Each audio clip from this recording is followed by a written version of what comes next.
nawe waba umutagatifu. Erega nicyo wahamagariwe. Niki twakwigira ku batubanjirije? Ibuka igihe ubatizwa.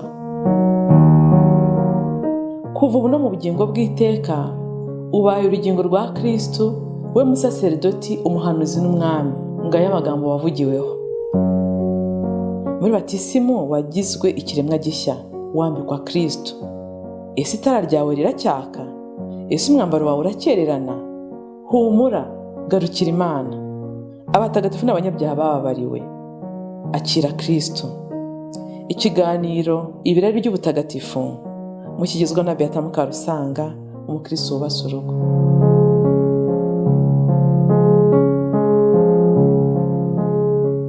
Bavandimwe bakuri iki kiganiro ibirari by'ubutagatifu, Kristo Yesu akuzwe. Uyu munsi natekereje cyane ku munsi mukuru wa Noheli. Reka mbifurize Noheli nziza. Noheli iduha guhimbaza ibigaragara kugira ngo tuzamuke muri roho zacu duhimbaze ibitagaragara. Iyo Noheli ije, abantu kenshi bayiteguye nk'umunsi mukuru w'ibyishimo mu muryango, bagasurana, bagahana impano. Abafite ubushobozi bategura ibyo kunywa bidasanzwe, ibyo kurya bagateka.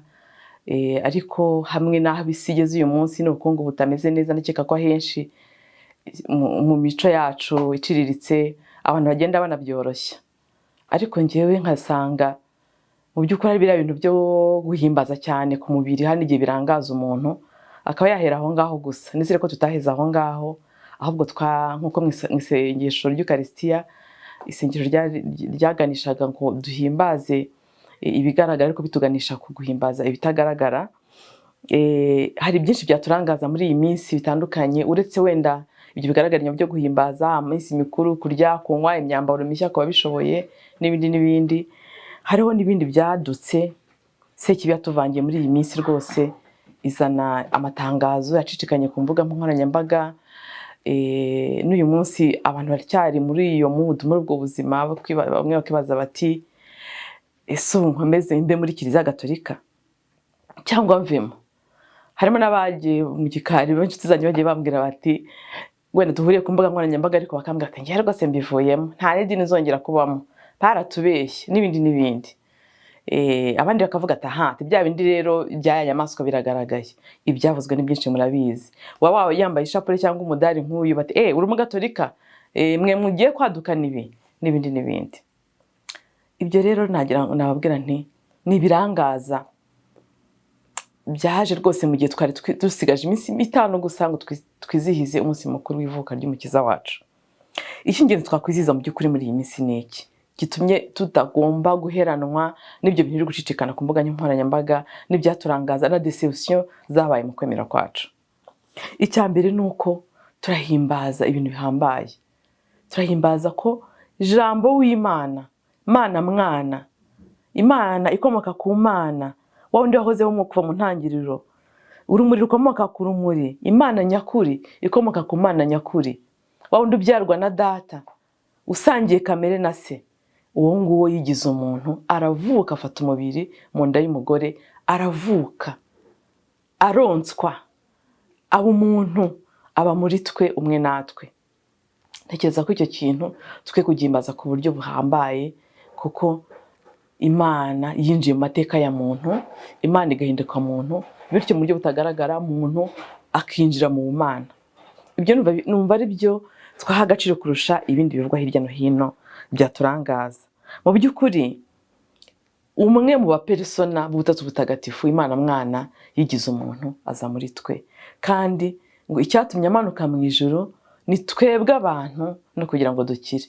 Ni jyewe wamumanuye, ni wowe mu izina ryawe wamumanuye. Ese wamumanuriye iki?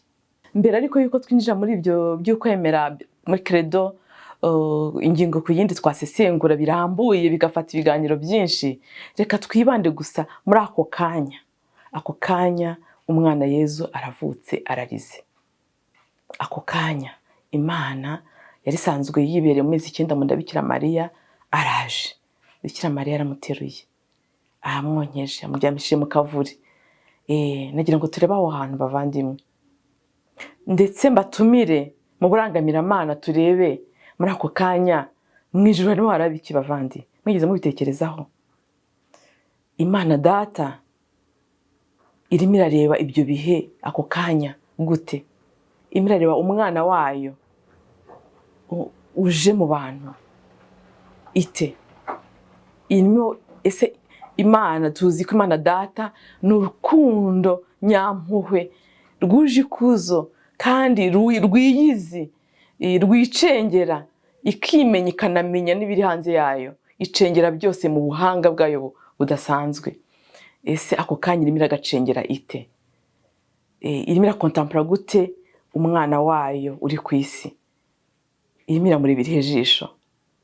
Urukundo ruri mu mutima w'Imana data rumeze rute kubona Imana umwana wayo yigize umuntu, imwumvira kugeza aho igira umuntu? Reka turebe, tuzamure roho zacu, tuzihuze n'Imana data muri uwo mwanya iri kureba, kontampure, iri kureba ibyo bihe birimo biba muri ako kanya. Imeze ite?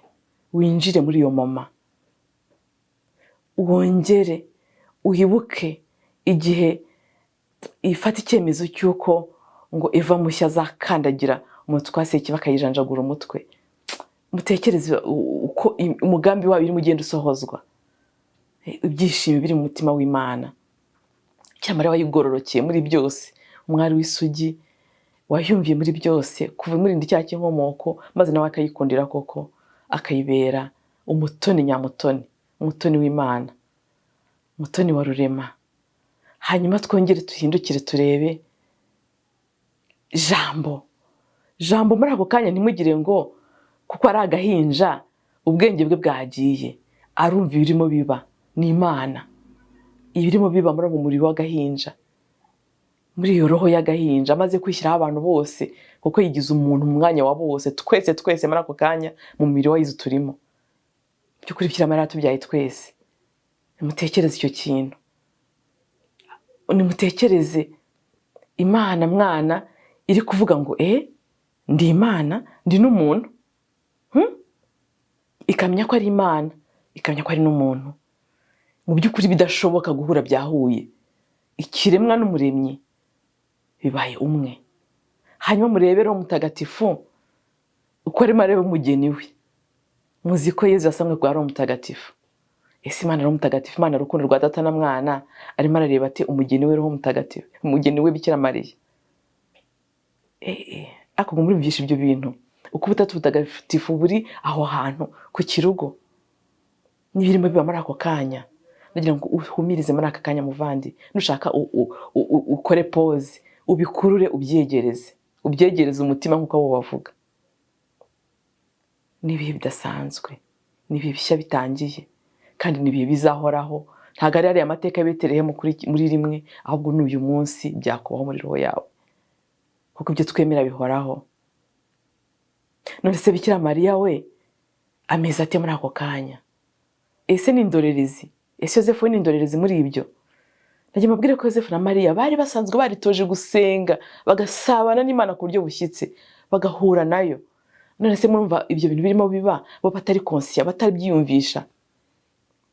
Tuzi ko umuntu yabyaye tumuha impundu, ni mwongo. Ese iri mpundu Imana irimo ivugiriza uwo muryango ni izihe? Urwo ruririmbo Imana iririmbira uwo muryango uyibyariye ni uruhe? Najya mwinjije muri urwo ruririmbo, musingize uwo Imana mwana ije mu bantu, musingize na Bikira Mariya umubyaye, mushimire na Yosefu. Turebe ibyo bihe, dusingize Imana Data yabishatse ityo, dushimire Roho Mutagatifu watumye biba bishoboka. Hanyuma twongere tunarebe igisubizo cya Bikira Mariya imbere y'ibyo bintu. Igisubizo cye, Bikira Mariya ntabwo ari indorerezi cyangwa se indangare, oya. Umuhire Katena Emeric yabonye ibyo bihe uko byagenze. Bikira Mariya ngo yamubonye yatwawe mu isengesho, atwaye buroho, extase. Hanyuma ngo urumuri ruramwuzura, ruramutwikira nk'akanya ko guhumbya, abona akikiye umwana. Ntabwo Bikira Mariya tuzi uko yasamye ni nako yabyaye. Rero ibyo bihe ni ibihe byuje urumuri rw'Imana, ni ibihe byuje urukundo rw'Imana, ni ibihe byuje ubumana bwabwo. maze mubyinjiremo. Ngibyo ibyishimo bya Noheli. Ntabwo ibyishimo bya Noheli ari ukurya no kunywa. Ibyishimo bya Noheli, ibyishimo nyabyo bya Noheli ni ukwinjira muri ubwo buryo butagaragara bwo guhimbaza Imana ije idusanga. Urwo ruririmbo kandi rw'impundu twumva n'abamarayika baririmba bati Imana nisingizwe mu ijuru, kandi munsi abikunda bahorana amahoro, cyangwa se munsi abitonda bahorana amahoro. Iyo ndirimbo ntago baririmbiye umuryango mutagatifu gusa, baririmbiye isi yose, baririmbiye Imana. Ijuru n'isi byahuye. Imana nisingizwe mu ijuru, kandi munsi abikunda bahorana amahoro, kuko Imana yigize umuntu. Izo mpundu rero zikwiye kuko Bikira Mariya wabyaye n'abamarayika barazimuhaye. Ni gute we wasigara? Nawe shaka uburyo waha impundu Bikira Mariya ukubyariye Yesu, Imana mwana. Kandi icyatumye aza ni ukubera wowe mu izina ryawe. Wireba abandi uvuga ngo uvuga izina ryawe, ni kubera ngewe kanaka byatumye ubigenza kuri ya Mana. Hanyuma ibikururu byegereze ushimira Imana ku buryo utajyaga ubikora. Nusubira mu misa muvandi ndagusabye, nusubira mu misa cyangwa se niba akanya usanzwe umenyere gusenga bucece mu rugo rwawe iwawe, fata akanya ubwire Bikira Mariya uti ngaho rero nje kureba akana Yesu. Niba ufite ikirugu iwawe cyangwa se mutanagifite, gishyira umutima wawe. Ushobora kubwira Bikira Mariya uti mpereza nanjye akana Yesu nje kukareba. Iyo twagiye kureba umwana baramuduha tukamuterura. Mwagira se Bikira Mariya yaramwimanye, yamuhaye abashumba baramuterura. Ndetse bavuga yuko babashumba ngo bajyanye amaturo, bajyanye amata bakamye, bajyanye tunaturiya. Hanyuma umushumba utari ufite icyo atanga ngo yagiye amara amasa, aba ati ngewe njyanye umutima. Ajyana umutima. Uwo rero utari ufite ibintu akikiye, ni we Bikira Mariya yahaye akana Yesu aragaterura. Nawe ushaka kuba nta bintu byinshi ufite byo gutura Imana uretse umutima wawe. Tega amaboko maze wakire akana Yesu. Kandi numara kukakira ugasezeranye yuko kuva uyu munsi wiyemeje guhata inzira ibirenge, wiyemeza kuba umutagatifu. Hasingizwe Imana, abamarayika n'abatagatifu bayo.